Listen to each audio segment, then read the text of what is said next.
എനിക്ക് ഈടായിട്ട് ഏറ്റവും കൂടുതൽ മെസ്സേജ് വരുന്നത് സ്വെറ്റ് പ്രൂഫായിട്ട് മേക്കപ്പ് എങ്ങനെയാണ് ചെയ്യുന്നത്, ഉബിത അതൊന്ന് പറഞ്ഞു തരുമോ പ്ലീസ് എന്നൊക്കെ ചോദിച്ചിട്ട് ഭയങ്കരമായിട്ട് റിക്വസ്റ്റ് ചെയ്ത് ദയനീയമായി ചോദിക്കുന്ന ഒരുപാട് മെസ്സേജ് വരുന്നുണ്ട്.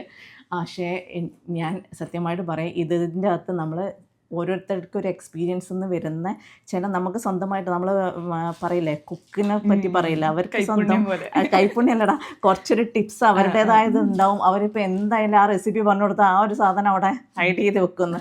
അതേപോലെ നമുക്ക് ഓരോ മേക്കപ്പ് ആർട്ടിസ്റ്റിനും ഉണ്ടാവും ചില സംഭവങ്ങൾ, അത് നമ്മളെ എക്സ്പീരിയൻസിൽ നിന്ന് വരുന്ന ചില സംഭവങ്ങളാണ്.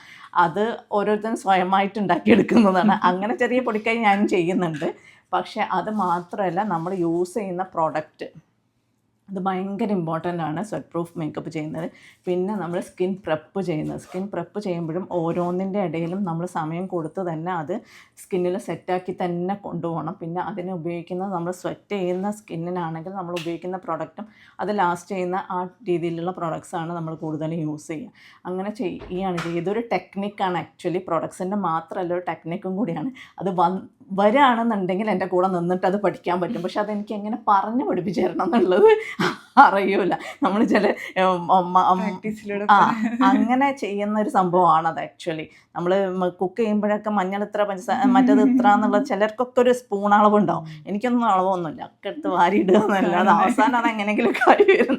ഏതാണ്ട് അതേപോലത്തെ ഒരു അവസ്ഥയാണ് ഇതിൻ്റെ കാര്യത്തിലും. നമുക്കതൊരു പ്രത്യേകമായിട്ട് അങ്ങനെ പറഞ്ഞ് നമുക്ക് ക്ലിയർ ചെയ്ത് തരാൻ പറ്റില്ല. അത് നമ്മളെ കൂടെ നിന്ന് പഠിക്കുന്ന സമയത്താണെങ്കിൽ അത് കണ്ടുപഠിക്കാൻ പറ്റും. അതാണ് അതിൻ്റെ സംഭവം. ഈ ചോദിക്കുന്നവർക്കൊന്നും ഞാൻ ഇതുവരെ റിപ്ലൈ കൊടുത്തിട്ടില്ല. ഞാൻ മനഃപൂർവ്വം തരാണ്ടിരുന്നതാണ്. കാരണം എനിക്കത് എങ്ങനെയാണ് നിങ്ങൾക്ക് പറഞ്ഞ് മനസ്സിലാക്കി തരേണ്ടതെന്ന് അറിയാത്തതുകൊണ്ട്.